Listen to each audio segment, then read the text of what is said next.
₱900,000 ang inilaan ko para sa aking panganay na anak, ngunit ₱10,000 lamang ang iniabot niya sa akin. Para daw sa taksi, sa sandaling iyon, napansin ko ang kanyang golf club na nakakahalaga ng ₱150,000.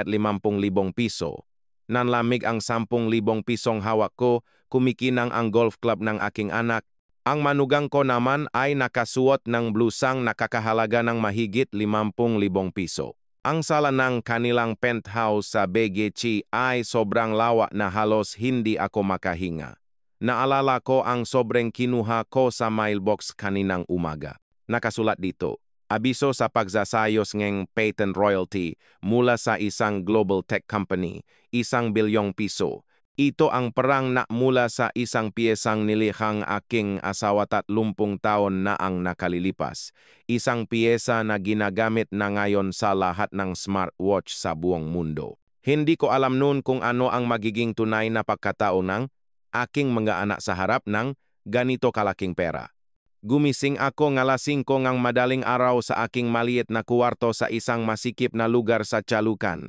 Ang bubong ay napakababa na halos abot ko na kapag ako'y tumayo. May amoy ngang amag sa hangin. Sa labas ng bintana, naririnig ko ang yabak ng taong papasok sa trabaho. Malinaw kong naririnig ang bawat kalansing ng kanilang mga sapatos. Lumabas ako sa espasyong nagsisilbing kusina at sala. Ang maliit na refrigerator sa tabing lababo ay umugong. Kailangan kong patayin ang electric fan sa gabi dahil tumitirik ang kuryente. Nanginginig ang aking mga daliri sa lamig. Binuksan ko ang aking mailbox. Mayroong 2 bill at isang puting sobre. Nakasulat dito ang pangalan ng isang malaking kumpanya ng teknolohiya. Binuksan ko ito ng walang pag-aalinlangan. Isang pahinang dokumento lamang ito. Abiso sa pagsasayos ng patent royalty ang nakasulat sa itaas. Ibinaba ko ang aking tingin, nakakita ako ng numero, kabuuang bayad sa royalty, 1,100,000. Nanginginig ang aking mga kamay, ₱1 bilyon. Ilan ang zero nito? Binilang ko ulit. Tama, ₱1 bilyong. Totoo ba ito? Marami raw scam na tinatarget ang matatanda ngayon. Tiningnan ko ang ibabang bahagi ng dokumento. Nakasulat doon ang contact number ng isang kinatawan. Kinuha ko ang aking cellphone at tinawagan ang numero. Magandang umaga. Mula po ito sa Patent Management Team. Ako si Flora. Nakatanggap akong sulat tungkol sa patent ng asawa kong si Jose. Kayo po pala ang biyuda ni Jose. Opo, tama po iyan. Mayroon po sanang pupunta na staff namin bukas para ipaliwanag ang lahat sa inyo. Totoo po ba ang nakasulat dito? Opo. Ang eksaktong halaga po ay ₱30,000. Ang hindi nabayarang royalties sa loob ng 10 taon ay isinama na po, kaya't babayaran ito ng isang beses. Dadalhin po namin ang kontrata bukas. Binaba ko ang telepono. Nanlambot ang aking matuhod at napaupo ako sa sahig. Naalala ko ang mukha ng aking asawa, si Jose, na pumanaw 5 taon na ang nakalilipas. Paniwalaan mo ako, balang araw sisikat din itong piyesang ginawa ko, palagi niyang sinasabi. Ganun na siya mula pa 30 taon na ang nakalipas. Naalala ko ang magabing puyat niya habang hawak ang maliit na piyesang iyon. Isang sensor na sumusukat sa tibok ng puso, ang mismong piyesang nasa mga smartwatch na suot ng makabataan ngayon. Noong nga panahong iyon, walang pumapansin dito, isang inventor na tinatawag na baliw ang aking asawa. Nung nakapasa ang panganay kong si Marco sa UP, kailangan namin ng pera para sa kanyang matrikula. Ang asawa ko ay nakatutok pa rin sa kanyang piyesa. Paano na ang pag-aral ng anak mo? Tanong ko, mahintay ka lang. Kapat na ibenta ko na to.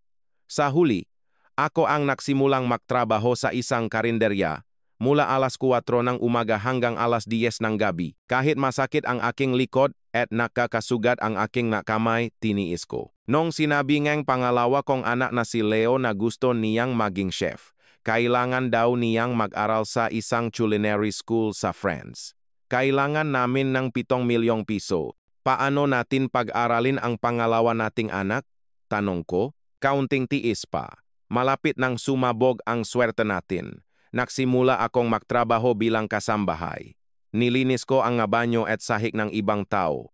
Nang ipanganak ang bunso kong si Ben, hirap na kami sa buhay, 10 taon ang agwat niya sa kanyang nga kapatid. Lubok na kami sa utang dahil sa pag-aral ng panganay at sa pag-aral ni Leo sa France. Nang mag-high school si Ben, baon na kami sa utang. Kahit pang-enrollment ay hirap kaming makahanap. Anak, patawarin mo ako. Napag-aral ko ng mayos ang mga kapatid mo, pero ikaw, nagtapos si Ben sa isang technical school. Ni hindi niya pinangarap na makapagkolehiyo. Nagsimula siyang magtrabaho sa night shift sa isang warehouse ng isang online shopping company. Hindi binitiwan ng asawa ko ang piyesang iyon hanggang sa huli. Kahit sa huling araw niya, tinitignan pa rin niya ang blueprint. Mahal, patawarin mo ako. Kapag naging pera na itong piyesa, ibigay mo lahat kay Ben. Iyon ang kanyang huling masalita. 5 taon na ang lumipas. At ngayon, dumating ang 1 bilyong piso. Naalala ko ang sinabi ngang kapitbahay kong si Aling Nena ilang araw na ang nakalipas.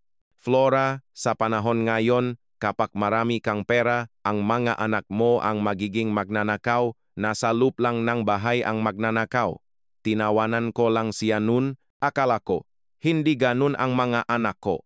Ngunit ngayon, iba na, sa harap ngang 1 bilyong piso, anong klaseng pagkatao ang ipapakita ngang anak ko? Si Marco, ang panganay kong nagtapos sa UP at naging isang mataas na ehekutibo sa isang malaking korporasyon, ay nakatira sa isang penthouse sa BGC. Ang pamilya ng kanyang asawa ay mayaman at nagmamay-ari ng maraming ari-arian. Si Leo, ang pangalawa kong anak na nag-aral sa ibang bansa, ay may-ari na ngayon ng Bulaloking, isang sikat na restaurant na may 3 branch sa Makati. Peleging mahaba ang pila ng customer. Si Ben, ang bunso ko, ay isang contractual employee pa rin sa warehouse.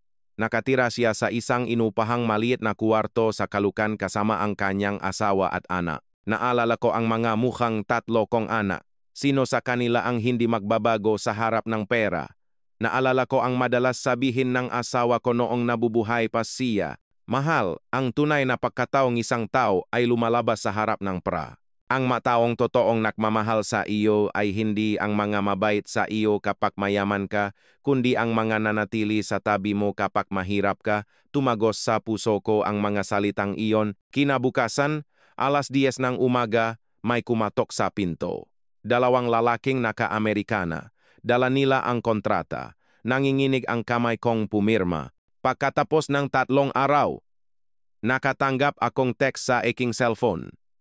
Pumasok sa iyong account. Dalam 1,030,000.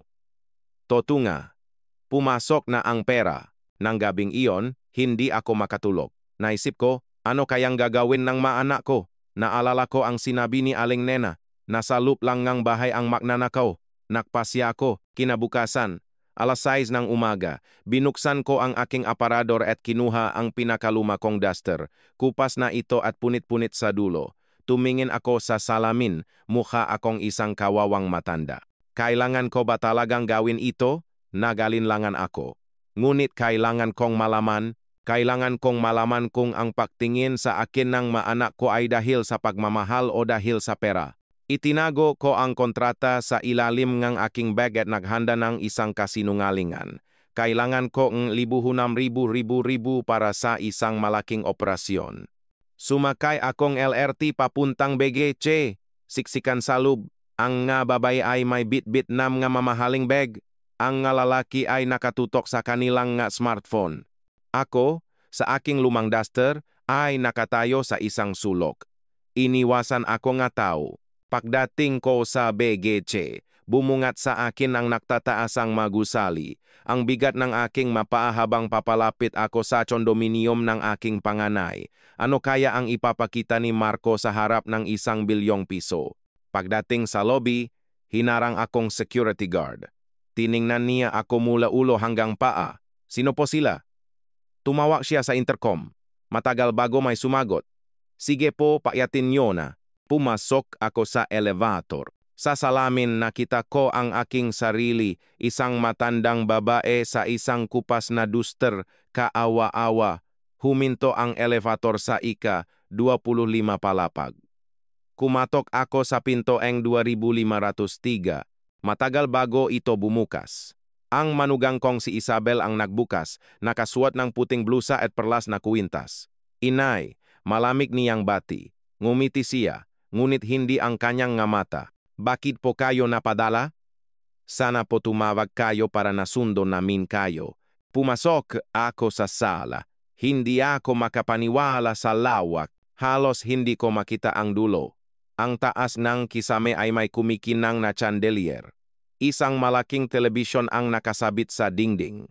Sa labas ng bintana, tanaw ang buong siyudad. Nakaupo ang panganay kong si Marco sa sofa, pinupunasan ang kanyang golf club. Isang Rolex ang kumikinang sa kanyang pulso. Inay, anong ginagawa niyo rito? Tanong niya nang hindi inaalis ang tingin sa golf club. Sana tumawag na lang kayo. Medyo abala ako ngayon. Tumingin siya sa kanyang relo. Anak, sabi ko, may kailangan kasi akong sabihin. Ano po yun? Nay, pero pakibilisan lang po. May kailangan akong ibentang stocks. Kinuha niya ang isang tablet. Puno itong nga numero at graph. Naninikip ang dibdib ko. Mas mahalaga pa ba ang stocks kaysa sa sarili niyang ina? Anak, kasi may sakit ako. Sabing doktor. Huminto si Marco. Tumingin siya sa akin. Kailangan ko raw operahan. Operasyon? Singit ng manugang kong si Isabel. Nag-aalala ang itsura niya, pero malamig ang kanyang nga mata. Kailangan kong 500,000 piso. Biglang tumahimik ang buong sala. Bumuntong hininga si Marco. Inay, mahigpit po ngayon sa kumpanya. May usap-usapan pa nga po ngang tanggalan. Mahirap po ang sitwasyon ko ngayon. Sumingit si Isabel. Inay, ang tuition po ngang gabatas sa international school ay halos 1,000,000 sa isang taon. 2 po sila. Kinuha ni Marco ang kanyang pitaka at naglabas ng 2,500 pisong papel. 1,000 piso. Ito na lang po muna, Nay, pamasin niyo po pauwi. Sa susunod ko na lang po ibibigay ang iba. Hirap po talaga ngayon. Nang akmang magsasalita ako, tumunok ang doorbell. Ayan na pala, masayang sabi ni Marco. Tumakbo siya papunta sa pinto. Isang delivery man ang may dalang malaking kahon, isang bagong set ng golf clubs. Sa wakas, dumating na, sabi niya habang binubuksan ang kahon. Kumikinang ang nga ito. Mahal, ito yung in-order mo sa Japan na 50,000, di ba? Tanong ni Isabel. Oh, kailangan ko to para sa laro namin ng vice-presidente sa Sabado. Nagtawanan sila. Ako, nakaupo sa sofa, hawak ang 1,000 pisong papel. Ang bigat sa pakiramdam. Hindi. Ang gaan pala. Sobrang gaan. Tumayo ako. Alis na ako. Ngayon na po. Ma-lunch muna kayo, sabi ni Isabel, ngunit alam kong hindi iyon galing sa puso. Hindi na. May pupuntahan pa ako. Lumabas ako. Paglingon ko, nakatingin na ulit si Marco sa kanyang golf club at si Isabel sa kanyang cellphone. Walang sinuman sa kanila ang tumingin sa akin. Habang pababa sa elevator, nakita ko ang pamumulang aking nga mata sa salamin. Binuksan ko ang aking palat, 1,000 piso. 9,000,000 piso ang ginastos ko sa pag-aaral niya at ito ang natanggap ko. Hindi ko hinihingi ang kapalit, ngunit masakit. Ang saya sa mukha niya habang tinitignan ang golf club, ang pagmamalaki sa boses niya. Hindi niya kailanman ipinakita sa akin ang ganong mukha, ang ganong boses. Hindi pera ang habol ko, ang gusto ko lang ay kaunting pag-aalala. Inay, ano pong sakit niyo? Sana po maging maayos ang operasyon niyo. Isang salita lang sana. Pumatak ang luha ko, sumakay akong bus papuntang Makati. Iba siguro ang pangalawa kong anak, sabi ko sa sarili. Si Leo, dahil negosyante, mas maintindihan niya ang sitwasyon ng tao. Pagdating ko sa Bulalo King, puno itong gatao. Ang laking restaurant. May isang electronic board sa labas. Waiting list. Pet naste teams. Pumasok ako. Amoing masarap na pagkain ang sumalubong sa akin. Welcome po, bating isang empleyado. Gusto ko sanang makausap ang may-ari.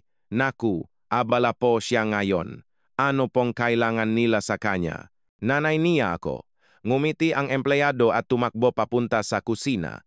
Ilang sandali pa, lumabas si Leo, nakasuot ng puting chef's uniform, pawis ang kanyang no, Inay, anong ginagawa niyo rito? Gulat niyang tanong. Anak, may importante akong sasabihin. Tumingin siya sa paligid. Nakatingin ang mga customer. Inay, peak hours po ngayon. Pwede po bang maghintay muna kayo sa sulok na iyon? Babalikan ko po kayo. Bago pa ako makasagot, sumigaw ang isang waiter, Sir, yung VIP room, nag-order pang special, nagliwanag ang mukha ni Leo. Okay, parating na. Ang siglang kanyang boses ay ibang-iba sa pakikipag-usap niya sa akin. Nakmamadali siyang bumalik sa kusina. Umupo ako sa isang mesa sa sulok. Sa salamin ng kusina, nakita ko si Leo na abalang-abala sa isang malaking kaldero. Narinig ko siyang nagsabi sa isang empleyado, anak yan ng bilyonaryo. Kapag kumain yan dito, halos 100,000 ang binabayaran. Huwag kayong makakamali. Pakalipas ng ilang minuto, lumabas ang isang grupo ng lalaking naka-Amerikana mula sa isang VIP room. Boss, salamat. Ang sarap talaga. Tumakbo si Leo mula sa kusina, nakangiti ng malapat. Salamat po sir, balik po kayo. Yumuko siya ng halos 30 degrees. Ibang-iba sa inaasal niya sa akin kanina. Tiningnan niya ang resibo. Mula sa kinaupuan ko, nakita ko ang ngiti niya. 80 araw dakanla. Nanikip ang dibdib ko. Lumapit siya sa akin. Inay, pasensya na po. Ano po yung sasabihin nyo? Anak, may sakit ako. Sabing doktor, kailangan kong oprahan. Tumigas ang mukha ni Leo. Operasyon po? Oo. Kailangan kong 500,000 piso. Tahimik. Walang nagsasalita. Tulad ng kapatid niya, hindi man lang siya nagtanong kung anong sakit ko. Inay, mahina niyang sabi. Ang taas po ngang presyo ngang gabilihin ngayon. Tapos yung sahod pa ngang empleyado. Naglakat siya papunta sa cashier, binuksan ito. May makapal na pera sa loop. Kumuha siyang isang 500 pisong papel. Inay, pasensya na po talaga. Ito lang po muna. Iniabot niya sa akin ang pera. Ang taas pong kaltas sa credit card.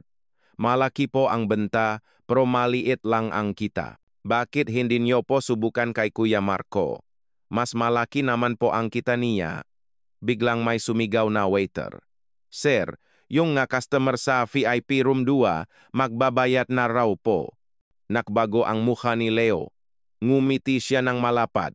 Okay, parating na. Sumalubong siya sa mga customer na papalabas. Salamat po sir. Ang sarap po, talaga dito, sabing isang lalaki. Salamat po, sagot ni Leo, yumuko ulit ng husto. Tiningnan niya ang resibo. 880,000. Nakatingin lang ako sa kanya, hawak ang 500 pisong papel. Mas malaki pa ang ibinibigay sa pulubi. Tumayo ako at naglakad palabas. Naramdaman ko ang malamig na hangin sa aking mukha. Sa likod ko, naririnig ko ang tawanan at ingay mula sa restoran. Ang bigat ng aking mapa. Umupo ako sa isang waiting shed. Binuksan ko ang aking palat. 1,000 piso mula sa panganay. 500 piso mula sa pangalawa, 5,100, 500. Napangiti ako ng mapait. Ang buong buhay ko ay inilaan ko sa kanila. Ang pajukot ni Leo sa kanyang nga customer, ang ngiti niya habang tinitingnan ang resibo. Hindi niya kailanman ipinakita sa akin ang ganoong mukha. Hindi pra ang habol ko. Kung sinabi man lang sana niya, Inay kumain muna kayo o ano pong sakit niyo. Pero wala. Tumingin ako sa langit. Ako ba ang nakamali sa pagpapalaki sa kanila? O sadyang malupit lang talaga sila? Pinapabayaan ang mahirap na ina at pinagsisilbihan ang mayayamang customer. Paano kung pati ang bunso kong si Ben ay ganito rin? Kahit alam kong hindi ko maiwasang kabahan, si Ben ang pinakamabait sa kanilang lahat mula pagkabata. Sumakay ako ngang bus papunta sa bahay ngang bunso ko. Isang masikip na eskinita sa isang lumang gusali. Bumaba ako sa isang hagdanan papunta sa isang unit sa ibaba. Ang pinto ay kinakalawang na. Kumatok ako. Walang sumasagot. Kumatok ako ulit. Narinig ko ang ngayabak. Bumukas ang pinto. Si Ben, nakasuot ng uniforme sa trabaho na may maitim na bilog sa ilalim ng kanyang mata. Inay, gulat niyang sabi. Bakit po kayo naparito? Anak, may emergency. Tuloy po kayo. Nay, pumasok ako. Madilim at masikip. Halos walang sina ngang araw na pumapasok. Isang kuwarto na nagsisilbing kusina at sala. May nakalatak na kutson sa sahig. May mga nakasampay na damit. Amoy amag. Upo po kayo, Nay. Pasensya na po sa gulo. Anak, may sakit kasi ako. Sabing doktor, kailangan kong operahan. Namutla ang mukha ni Ben. Operasyon po. Saan po masakit? Ano pong sabing doktor? Malala po ba? Mga tanong na hindi tinanong nga kapatid niya. Magiging maayos din daw po kayo. Di ba? Hinawakan niya ng mahigpit ang aking kamay. Nanginginig ito. O anak. Pero, kailangan kong 500,000 piso. Natigilan ang kamay ni Ben. 500,000. Pumata ang luha niya. Pumunta siya sa isang maliit na mesa at kinuha ang isang lumang passbook. Inay. Ang laman po nito ay 20,000 piso lang. Ipinakita niya sa akin. Pero inay, sandali lang po. Tumakbo siya papunta sa aparador at kinuha ang isang lumang bag. Mula sa loob, kinuha niya ang isang sobra. Inay, ito po. Nanginginig niyang sabi. 215,000 piso po ito. 3 taon ko po itong inipon mula sa night shift differential ko. Sana po para sa down payment namin sa bahay, pero gamitin niyo po para sa operasyon niyo. Inabot niya sa akin ang sobre. Mabigat ito. Ang bawat isang papel de bangko ay kulubot at may amoyng karton at pawis. Bawat isa ay kumakatawan sa 3 taon ng paghihirap niya. Biglang bumukas ang pinto. Ang manugang kong si Anna, karga ang kanilang sanggol na umiyak. Inay, napadalaw po kayo. Mahal, kailangan ni Inay operahan. Kailangan natin ng pera, mabilis na sabi ni Ben. Lumapit si Anna sa akin. Inay, lumuluha niyang sabi, tutulungan po namin kayo. Lumuhod siya sa harap ko kasama ni Ben. Mag-apply po akong loan sa kumpanya, sabi ni Ben. Hihiram din po ako sa mga kamag-anak ko, sabi ni Anna. Huwag po kayong mag-alala. Magpagaling lang po kayo. Tumingin si Ben sa kanyang anak. Huwag po kayong mag-alala. Inay, makakahanap po tayong paraan. Ang importante, malakas kayo. Ibinigay niyo sa amin ang buhay niyo. Habang nakatingin ako kay Anna, may naalala ako. 10 taon na ang nakalipas. Siya ang anak ng amo ko nung kasambahay pa ako. Naalala mo ba, Anna? Noong minsang hindi ko pa natatanggap ang sweldo ko, pinahiram mo akong pera para makasama ka sa field trip nyo. Si Ben ang sumusundo sa akin noon sa trabaho, dun kayo nakakilala. Ngumiti si Anna. Opo. Nay, kayo po ang aming kupido. Ang makapatid ko, ikinahihiya nila na nagtatrabaho kayo bilang kasambahay, mahinang sabi ni Ben. Pero ako po, ipinagmamalaki ko kayo. Uminit ang puso ko. Anak, ikaw ang toto. Ang 3 taong iPhone ang parang para sana sa gatas ngang anak niya. Pumata ang luha ko.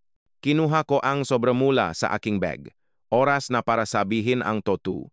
Mangga anak, hindi talaga ako may sakit. Po, sabay nilang sabi. Ano po? Litong tanong ni Ben. Ipinakita ko sa kanila ang sulat. Ang piyasang ginawa ang itay nyo 30 taon na ang nakalipas. Yung sensor, ginagamit na sa lahat ngang smartwatch at nakpadala ngang pera ang kumpanya. Ibinigay ko kay Ben ang sulat, nanlaki ang kanyang nga mata, patent royalty, 1 bilyong piso. Napahawak si Anna sa kanyang bibig. Sinubo ko lang kayo, mga anak, para malaman kung sino ang tunay na nagmamahal sa akin kahit walang pera. Tumayo si Ben galit ang mukha. Inay, hindi po tama to.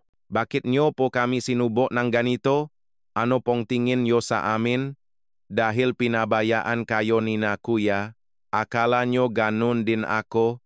Tumalikot siya. Hindi nyo po alam kung gaano kami nag-alala. Kinuha niya ang kanyang cellphone. Kailangan malaman to ni na kuya.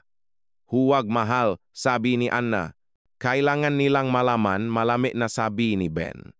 Para makita ni Inay kung paano sila mababago sa harap ngang 1 bilyong piso. Ilang sandali pa, narinig namin ang malakas na prenong sasakyan. Inay, nasan kayo? Sigaw ni Marco. Pumasok siya, hingal na hingal. Nakita niya ang sulat sa sahig. Ano to? Binasa niya ito. 1 bilyon. Totoo ba to? Ne, nagbago ang kanyang mukha. Wala na ang malamig na ekspresyon. Inay, bakit hindi niyo po sinabi? Ito na yun. Halika na po. Sa bahay na kayo tumira. Dumating din si Leo, tumatakbo. Inay, totoo po ba? 1 bilyon? Ito na ang swerte natin. Ngumiti siya ng malapad. Kumikinang ang manggamata sa kasakiman. Inay, pasensya na po kanina. Stress lang po sa negosyo. Kami na po ang bahala sa inyo. Teka, sabi ni Marco, ako ang panganay. Sa akin dapat titira si Inay. Ano? Sigaw ni Leo. Ikaw na nagbigay lang ng 1,000 at halos ipagtabuyan siya. At ikaw, 500 lang. Nagtulakan sila. Kinuha ni Marco ang kanyang cellphone at ginamit ang kalkulator. 1 bilyon hati sa 3. 333 milyon bawat isa. Tuwang-tuwa si Leo. Makakapagpatayo akong 10 branch pa. Mga kuya, hindi ba kayo nahihiya? Tanong ni Ben, nanginginig ang boses. Nang dahil sa pera, bigla kayong nakbago. Ano bang sinasabi mo, Ben? Sigaw ni Marco. Huwag kang magmalinis. Alam kong masaya ka rin. Iba ako sa inyo. Sigaw ni Ben. Hindi ko tinitingnan si Inay bilang pera. Kumuha akong isa pang sobre. 1 lumang litrato ng asawa ko. Tingnan nyo. Habang ginagawa niya ito, tinatawag siyang bali. Pero tiniis ko ang lahat. Naglinis akong sahig.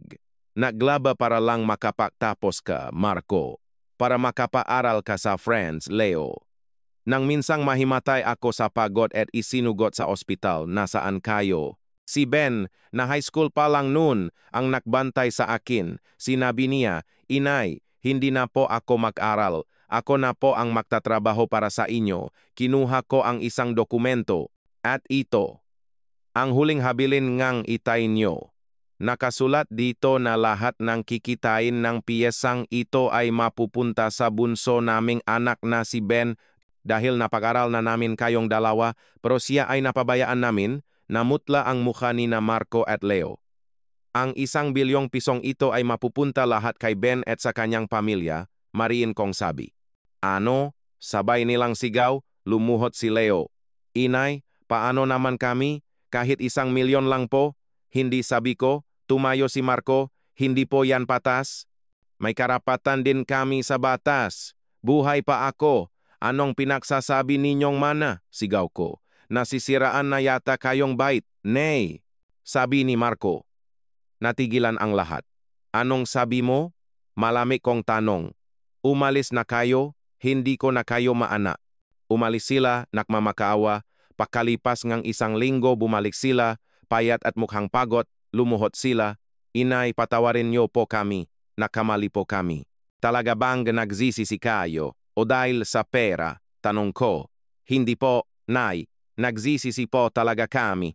Pinag-isipan ko ito. Sige, pero may kondisyon. Bibisitahin nyo ako bawat buwan. Walang usapang pera. At ipakita nyo ang tunay na pagmamahal. Titiknan ko kayo.